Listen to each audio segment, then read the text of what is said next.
What's going on, everybody? It's Jewfy here, and today we got a video from College Reform titled "It's Whatever. Watch students try to figure out what is a woman," and we're going to be reacting to that today.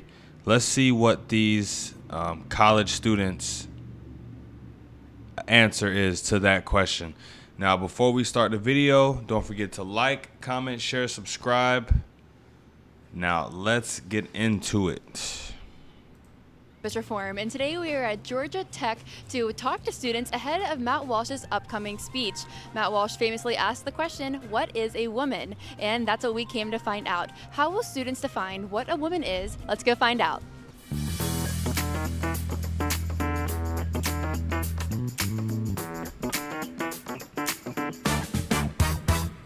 I know it's going to be some ridiculous answers to this easy question. What would you think a woman is? Strength and power, integrity, and this beautiful aura that comes off every woman. It's about sisterhood and loving each other. I'm sorry. We are 32 seconds in and just lies. She asked her, "What is a woman?" And this girl said strength, power, integrity, beautiful aura, sisterhood, loving each other, blah, blah, blah, blah, blah. Like, that wasn't even what she asked. She describing, like, personality traits. Every woman is not strong, powerful, and whatever. Let's just keep it going. I'm not sure. It's becoming harder and harder to define what specifically makes a woman. It is also a choice in terms of something that I come and grow into. I identify as one. The standards has been changing for the past few years. Whatever people want to identify as can determine whether they're a woman or not. And a woman is strong and independent, break barriers. Anyone who considers themselves a woman, who identifies with what it means to be a woman. Being strong and powerful and being able to handle everything the world throws at us, being able to support each other. So would you say maybe being a woman has become more subjective, or should there be objective standards like biology? There is a biological nature to whether you are female or male. Being a woman, it is something. So from what I get from the being a woman is complicated argument, it seems like they separate gender and sex a lot, and they'll say, well, he may have been born as a male, but he identifies as a woman. It's really complicated. That's why, you know what, I don't even try to understand where they're coming from. I mean, sorry, I'm not trying to wrap my head around something so ridiculous. I mean, we know what a woman is. We have always known what a woman was. These right here are two women. These are two women on the screen right now. It's that simple. You rise to be. That is way more subjective. It's personal choice. If you want to define it by biology, then that's your business. And if you want to define it in another way, that's your business. It depends on. It's like the way everybody answers this question now. No one wants to answer it directly. It's oh, well, if you think a woman is based on biology, then that's cool. But a woman could be whatever you want it to be. Like, why are we so loose with words? Like, we need to define things so we can know what things are. The same way Matt always asks, what is a woman? And these people use woman in the definition of woman. You can't use the word in the definition. The definition defines the word. You can't use the word in the definition. The person, to me, it's just a biological standard. If you're born a woman, you should come out and just love each other as women. We are treated different than men. As soon as you're born a woman, you just have to love other women. Everybody should be treated the same. There's no difference. We're all the same on the inside, so. When we're talking about the genders, for women, there are a lot of opportunities. Yeah, we all the same until you got men beating up on women in MMA. Yeah, we're all the same. Women's only colleges, women's scholarships. There are sports divisions reserved for men and for women. Do you think this should be excluded to only the biological genders or expanded to anyone who feels like a woman? There is a lot of gray area, especially with athletes between the men and women's divisions, and seeing a lot of imbalances there. Don't really have a set opinion on that.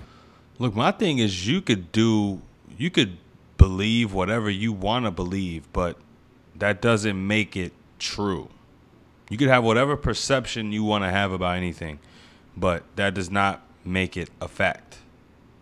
those systems should decide what they define a woman to be, and then if you meet those qualifications, that's the space for you. Anybody that identifies as a woman should be treated as such. Everybody should be able to have the same opportunities no matter who they are. It's just crazy to me. Like, I could come out here and say I identify as a woman, and it's people that would actually take me serious. That's scary. Case of sports, like I used to be an athlete, there are certain physical attributes that give you a significant advantage if you happen to be born as the opposite gender. That conversation needs to be had. It should definitely be expanded to include anyone that identifies as a woman. Some people are born as a biological male, but they feel different inside. Being a woman is how you feel. Do you think that this might take away opportunities from biological women? No, it depends on what you do with your life. They should have the same opportunities if they identify as a woman as other women. Naturally, the standard will always include a biological woman, sex organs wise. I don't see how the definition of a woman would be able to remove you from that if they decide to expand. Maybe it really doesn't matter. It's just a sport. It's not that serious. If you Oh, jeez. Doesn't matter. It's just a sport. That's bullcrap, because, you know, it's ladies, it's young women in college that work. They work hard. They work, you know, all 4 seasons in college, you know, trying to go to the next level in whatever sport it is they're doing. And then you got a man, a biological man, just comes in and just destroys everybody. That's heartbreaking. That's crushing to these girls. And it's not fair. It's not fair that a man is competing with them. It has never been fair, and it shouldn't be fair now. It shouldn't even be allowed. But again, that's just my opinion. you think that you're a woman, like, you should be a woman. We should all support and love other women. So you think there should be more objective standards to what defines a woman as to what defines a man? There is much more fluidity. We should incorporate that in our culture. For something that is paid like a sport or something extremely competitive, probably there needs to be some fine line. That way we don't have a lot of ambiguity. But other than that, I don't think so. It's whatever the person defines themselves as. There's no... So there should be no fine line. We should just be able to walk around and everybody just, oh, I'm a tree today. I'm a woman. I'm a dog. I mean, I guess if that's how you want to live, if that's how you want the world to be, I guess. But it just sounds crazy to me. No set standard. There's a whole bunch of different ways you can define a woman. No. My question to you back, why does it matter? Why does it matter? I want to know. Why does it matter? We can't even sit down and define the word woman. Guys, this is insane. But that's the video. Shout out to Campus Reform. This question, this topic is going to be around for a while. So I look forward to, hearing about it, I guess, and reacting to things, because this seems to be a big staple in the culture war going on right now. What is a woman, and trans people, and all of this gender fluidity. Yeah, but I'm here for it. That's it for the video today, you guys. Don't forget to like, comment, share, subscribe. Let's run those numbers up. Until next time, guys. Peace.